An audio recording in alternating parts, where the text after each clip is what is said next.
Jésus affirme sa divinité. Jésus insiste beaucoup sur les œuvres qu'il fait comme étant celles qui viennent du Père.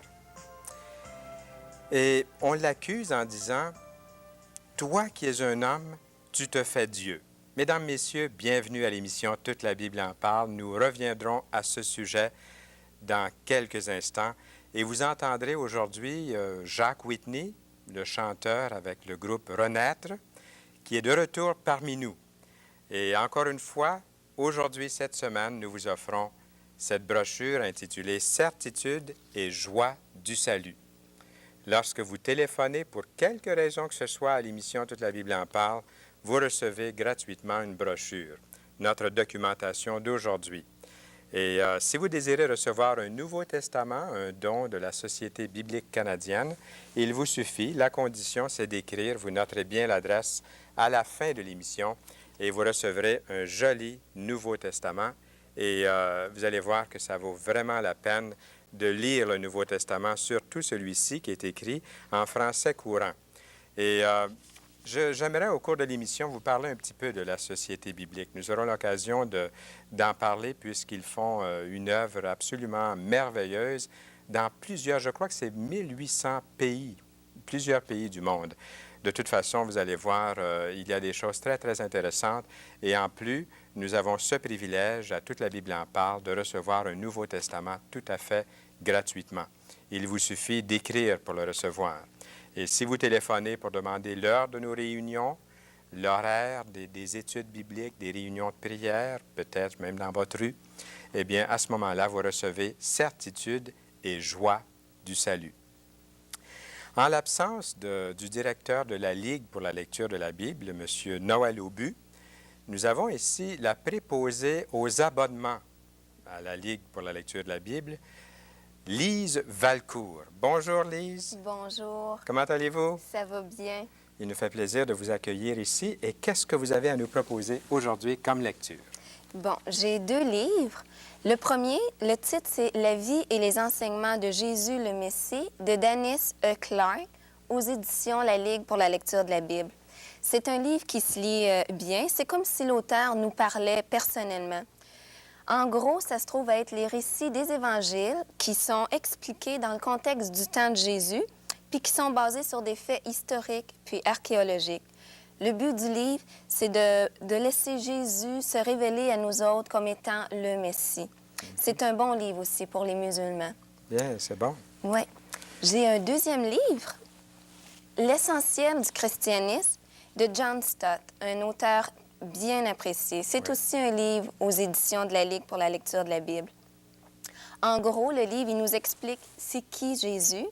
Il nous explique la réalité puis les conséquences du péché, l'œuvre du Christ, c'est-à-dire la croix.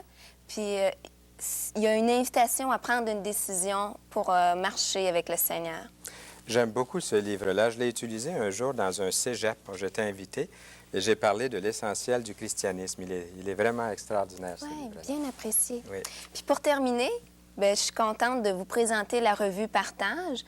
C'est une invitation pour lire la Bible, mais plus que lire la Bible, c'est pour méditer, réfléchir la Bible, puis surtout pouvoir la mettre en pratique chaque jour, quelque chose qui est bien important. Ces livres-là sont disponibles dans les librairies, où vous pouvez communiquer aussi avec la Ligue pour la lecture de la Bible en écrivant au 1701 rue Belleville, Ville-le-Moine. Le code postal, c'est J4P3M2. Ou vous pouvez téléphoner aussi au 465-0445. Eh bien, Lise Valcourt de la Ligue pour la lecture de la Bible, merci beaucoup. Et peut-être que M. Aubu va revenir de son voyage ou ce sera vous. Oui. Vous êtes toujours la bienvenue à Toute la Bible en parle. Merci. Et encore une fois, merci pour les bonnes suggestions de lecture aujourd'hui. Ça fait plaisir. Eh bien, il nous fait plaisir maintenant d'ouvrir la Bible. Toute la Bible parle de toutes sortes de sujets. Il y a des promesses, on dit 7000 promesses. Et puis moi, ça fait 41 ans que je la lis. Et je vous garantis que j'ai trouvé beaucoup plus que 7000 promesses dans la Bible. Je vais prendre la mienne et la vôtre est là, à côté de moi. Elle est écrite en gros caractères et puis vous allez pouvoir suivre. Et si déjà vous avez reçu votre Nouveau Testament, pourquoi ne pas comparer le Nouveau Testament en français courant et les mêmes textes, les mêmes versets dans la Bible que nous utilisons ici à l'écran? Vous allez voir qu'il y a une toute petite différence, mais l'essentiel est là. La vérité est toujours présente dans l'Écriture sainte. Nous vous proposons aujourd'hui l'Évangile de Jean. C'est le chapitre 10 de l'Évangile de Jean à partir du verset 22. Alors, le verset 22 se trouve ici, dans la Bible que vous pouvez suivre à l'écran. Et le premier verset dit ceci: « On célébrait à Jérusalem la fête de la dédicace. C'était l'hiver. » Et j'imagine que l'hiver n'était pas aussi froide qu'elle l'a été ici, chez nous. Mais c'était l'hiver, et ça, c'est une fête qui était instituée par Judas Maccabée et ses frères en souvenir de la purification du temple qui avait été profané par Antiochus Épiphane en 68 avant Jésus-Christ. La fête de la dédicace coïncide avec la purification que Jésus fait dans la religion de son temps. Et vous vous souvenez, tous se souviennent que Jésus est entré dans le temple, il a renversé les tables des changeurs, il a chassé les animaux du temple, on faisait du trafic dans ce temple et il a chassé les voleurs du temple. Il y avait des gens malhonnêtes qui profitaient du temple pour faire du commerce. Et le Seigneur a démontré ainsi qu'il purifiait la religion du temps, le judaïsme. Regardons l'autre verset, le verset 23. « Et Jésus se promenait dans le temple sous le portique de Salomon.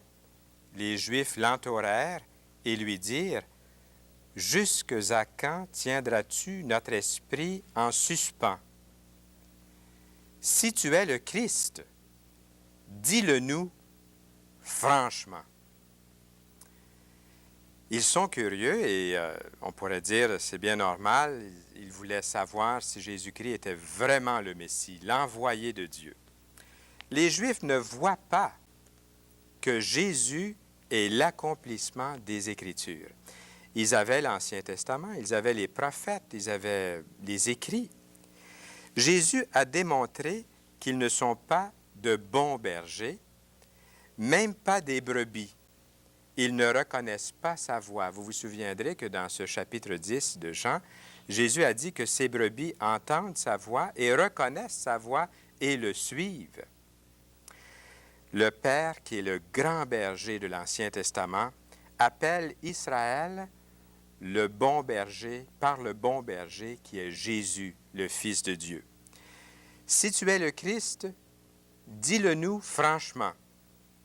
Pourtant, ces miracles, les signes qui l'accompagnent, qui accompagnent son enseignement, il a ouvert les yeux des aveugles, il a touché les lépreux ont été guéris, leur peau est devenue comme la peau d'un enfant, il a ressuscité des morts.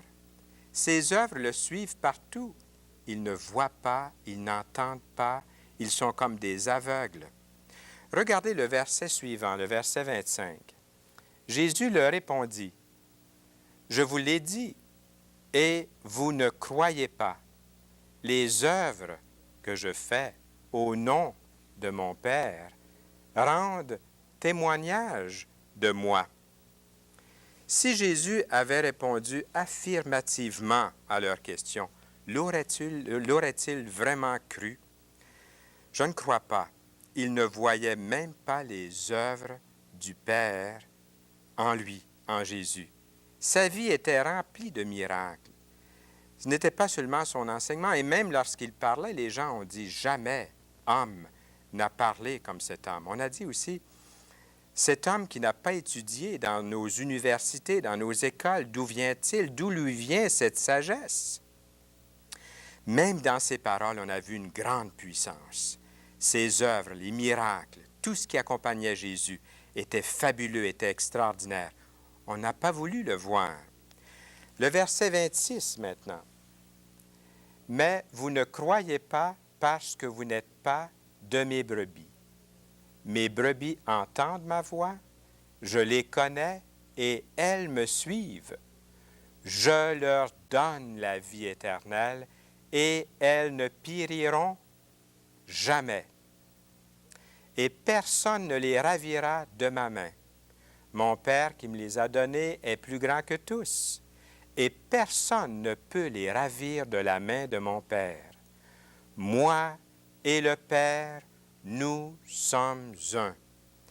Le Seigneur ici prouve vraiment sa divinité. Ce sont des versets très, très importants que vous venez de lire ici dans la Bible.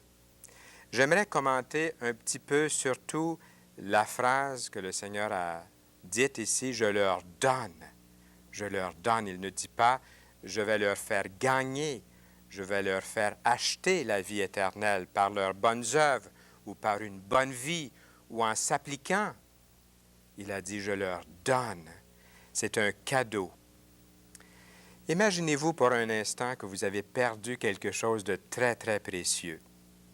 Vous avez perdu de l'argent ou vous avez perdu un collier d'une très grande valeur. Vous avez perdu votre portefeuille qui contenait toutes vos économies. Et puis, vous avez perdu un être cher. Quelqu'un est parti et vous aimeriez le retrouver. C'est ce que nous sommes devant Dieu. Nous sommes perdus, éloignés de lui, perdus. Et Dieu vous cherche. Dieu vous aime. Et il vous a retrouvé. C'est quelque chose que le Seigneur a perdu, qu'il a retrouvé. Et pour le retrouver, il a donné de ce qu'il avait de plus précieux, sa vie. Il a versé son sang pour vous. Il a donné sa vie au calvaire. La sécurité du croyant est trouvée ici dans ce verset. Je leur donne la vie éternelle et elles ne périront jamais. Jamais, jamais. Lorsqu'un tout petit mot comme « jamais » se trouve dans la Bible, ça veut dire toute l'éternité. Personne ne les ravira de ma main. C'est la main de Dieu. Vous allez encore trouver aujourd'hui des chrétiens très sincères qui ne croient pas à la sécurité éternelle du croyant. Regardons le verset 31. Alors les Juifs prirent de nouveau des pierres pour le lapider. Jésus leur dit, « Je vous ai fait voir plusieurs bonnes œuvres venant de mon Père. Pour laquelle me lapidez-vous? » Les Juifs lui répondirent, « Ce n'est point pour une bonne œuvre que nous te lapidons, mais pour un blasphème. Parce que toi, qui es un homme, tu te fais Dieu. Toi, qui es un homme, tu te fais Dieu. » Enfin, ils ont au moins compris une chose, c'est que Jésus se fait Dieu. Jésus est Dieu. Au commencement était la parole, et la parole était avec Dieu, et la parole était Dieu. La parole, Jésus, le Verbe, est Dieu qui a habité parmi nous. Au verset 34, pour revenir à la Bible ici, Jésus leur répondit, « N'est-il pas écrit dans votre loi, j'ai dit, vous êtes des dieux? » Autrement dit, si les hommes peuvent être appelés dieux, comme nous voyons dans l'Écriture, encore davantage, Jésus peut être appelé Dieu. Vous êtes des dieux, vous êtes tous des fils du Très-Haut. La Bible nous dit dans le psaume 82, verset 6, « Cependant, attention, cependant, vous mourrez comme des hommes, nous dit la Bible. » Et continuons à lire ici le verset 35. « Et si l'Écriture ne peut être anéantie, celui que le Père a sanctifié et envoyé dans le monde, vous lui dites, tu blasphèmes, et cela parce que j'ai dit, je suis fils de Dieu. » Il est vraiment le Fils de Dieu. Ici, le Seigneur affirme qu'il est Dieu en utilisant un langage plus sobre. Et au verset 37, pour revenir à la Bible, il dit, « Si je ne fais pas les œuvres de mon Père, ne me croyez pas. » Comme nous disons quelquefois ici à l'émission Toute la Bible en parle, prenez des renseignements sur l'émission Toute la Bible en parle. Renseignez-vous. Et ensuite, considérez le message qui vous est donné. Considérez votre propre vie devant Dieu. Est-ce qu'il n'y a pas autre chose que la vie que vous vivez en ce moment? Est-ce que cette vie vous a procuré l'assurance de votre salut, la paix éternelle? Si vous mouriez maintenant, est-ce que vous avez la certitude que vous pourriez comparaître devant Dieu sans trembler, sans avoir peur de sa condamnation, sans avoir peur qu'il vous dise « Je ne vous connais pas, allez au feu éternel ». Ce sont des paroles terribles que je prononce maintenant, c'est vrai. Mais la bonne nouvelle du Seigneur Jésus-Christ, c'est qu'il est venu vous décharger de votre fardeau, il est venu vous donner la vie éternelle. Mais il y a votre initiative. Il y a quelque chose qui doit venir de vous. Nous ne sommes pas sauvés, vous n'êtes pas sauvés automatiquement, même si Dieu a donné sa vie pour vous, même si Jésus-Christ a donné sa vie au calvaire. Il y a votre part. Jésus a dit, « Venez à moi, vous tous qui êtes fatigués et chargés, et je vous donnerai du repos. » Jésus insiste beaucoup sur les œuvres qu'il fait comme celles venant du Père, venant de Dieu. Les œuvres de Jésus, pensez-y un instant, elles sont bonnes, elles sont l'expression de la bonté de Dieu. Les œuvres de Jésus sont en parfaite harmonie avec les paroles qu'il a dites, avec sa vie de tous les jours. Les œuvres de Jésus sont les évidences qu'il a été mis à part par Dieu. Il est vraiment ce qu'il a dit, ce qu'il a proclamé être. Dieu. Et même Dieu l'appelle Dieu. Dieu dit, Dieu, ô Dieu, ton trône, ô Dieu. C'est le Père Dieu qui lui dit ça à Jésus. Il est appelé le Dieu puissant. Il est appelé le Père éternel. Il s'agit bien ici de Jésus-Christ, le Fils de Dieu. Il n'est pas un blasphémateur ou un prétentieux. On connaît un homme par ses paroles et ses actions, et les paroles du Seigneur Jésus-Christ et ses actions ont prouvé qu'il était vraiment ce qu'il a proclamé être. Votre Sauveur, votre Seigneur. Vous le connaissez peut-être comme Sauveur, comme le Sauveur du monde. Seriez-vous prêt en cet instant à l'inviter dans votre vie comme votre Seigneur, à vous personnellement? C'est ce qu'il attend, c'est ce qu'il désire. Il a la puissance de vous sauver, lui qui a créé les univers. Il a le désir aussi de vous sauver, lui qui a dit, en regardant la ville de Jérusalem, il était ému de compassion pour elle. Il a dit, comme j'aurais voulu rassembler cette population, vous rassembler autour de moi comme une poule rassemble ses poussins autour d'elle, sous ses ailes. Jésus vous aime en cet instant. S'il n'y a personne qui vous aime, si vous êtes rejeté ou que vous vous sentez rejeté, si vous êtes seul, solitaire, vous connaissez la solitude, eh bien, sachez qu'il y a quelqu'un à cet instant qui vous aime, qui est prêt à vous étreindre, qui est prêt à vous serrer dans ses bras, et c'est le Seigneur Jésus-Christ. Il a tout fait pour vous. Même si vous ne sentez pas sa présence, il est tout près de vous. Il vous aime. Il s'agit pour vous de l'inviter dans votre vie. Nous lisons dans l'Écriture, au verset 40, une parole terrible. Regardez ici.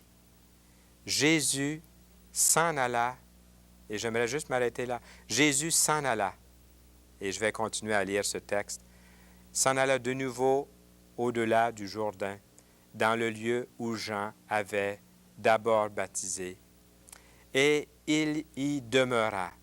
Beaucoup de gens vinrent à lui, et il disait, Jean a fait, nous allons tourner la page, a fait aucun miracle, mais tout ce que Jean a dit de cet homme était vrai.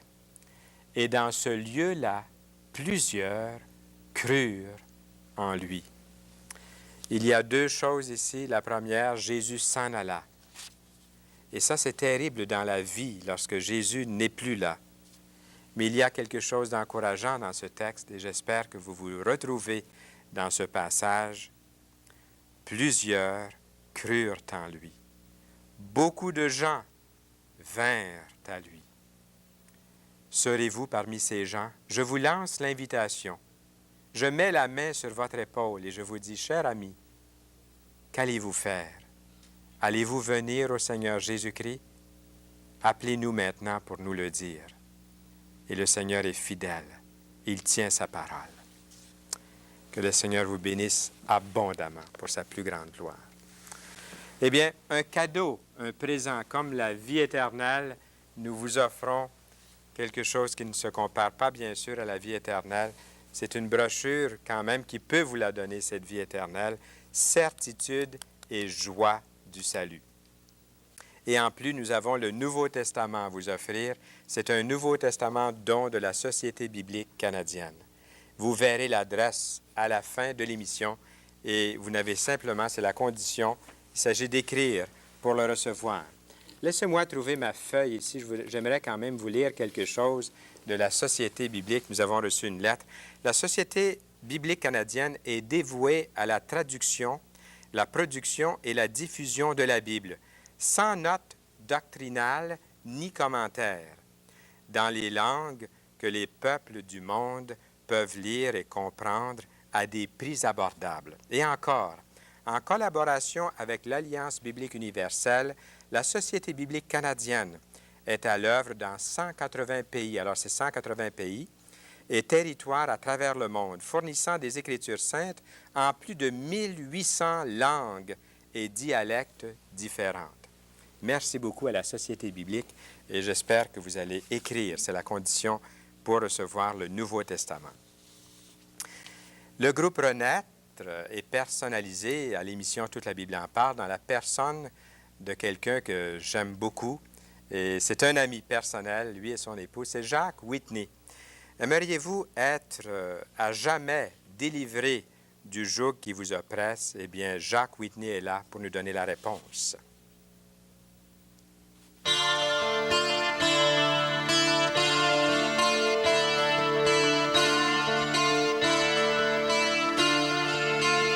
Quand je te vis, toi divin roi, là sur le bois, portant pour moi l'affreux tourment de mon péché, je n'ai plus su te résister.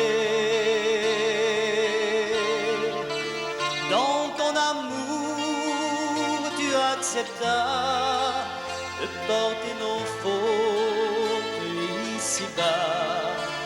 Pour nous tu pris la coupe amère, sans crier grâce devant le Père.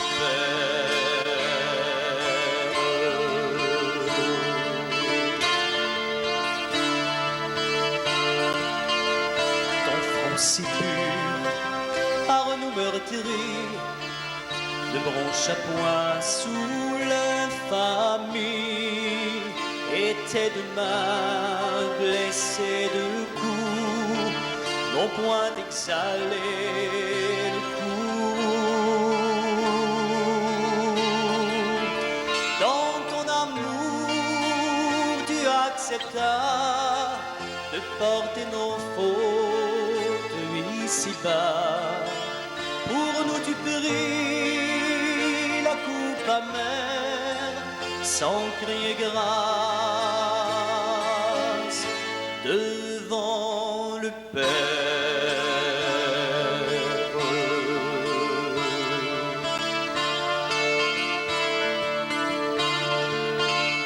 De nos péchés, de nos souillures, tu as supporté la blessure, et du joug qui nous oppressait, nous a délivrés à jamais. Dans ton amour, tu acceptas de porter nos fautes ici-bas.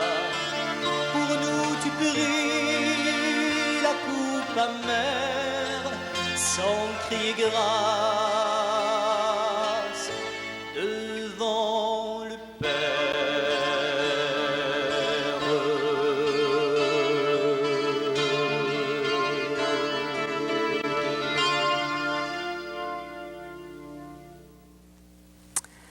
Merci Jacques Whitney du groupe Renaître. Le Christ Jésus est venu dans le monde pour sauver les pécheurs. Sauver ce qui était perdu, tel est l'Évangile. Il est l'Évangile du salut. À cet égard, 3 points doivent être absolument clairs pour chacun de nous. Le monde a besoin du Seigneur, le moyen du salut le représenter, la connaissance du salut et la joie du salut. Certitude et joie du salut est le titre de la brochure que nous vous offrons. Et dans quelques instants, vous pourrez noter l'adresse et demander le Nouveau Testament en français courant. Bonne nouvelle aujourd'hui. Il vous suffit tout simplement d'écrire pour le recevoir. Et si en même temps vous téléphonez et puis que vous avez encore des difficultés, des problèmes dans votre vie, vous n'arrivez pas à croire, à donner, à vous livrer entièrement au Seigneur, bien, il y aura quelqu'un au téléphone pour vous aider. Dernièrement, j'étais en Haïti et à la fin d'une réunion, j'ai demandé aux gens qui ce soir voudrait donner sa vie au Seigneur Jésus-Christ. Et j'ai fermé les yeux, j'ai prié en demandant au Seigneur de toucher les cœurs, comme je fais en cet instant pour vous. Et lorsque j'ai ouvert les yeux, il y avait 30 personnes qui étaient là, à genoux, en avant.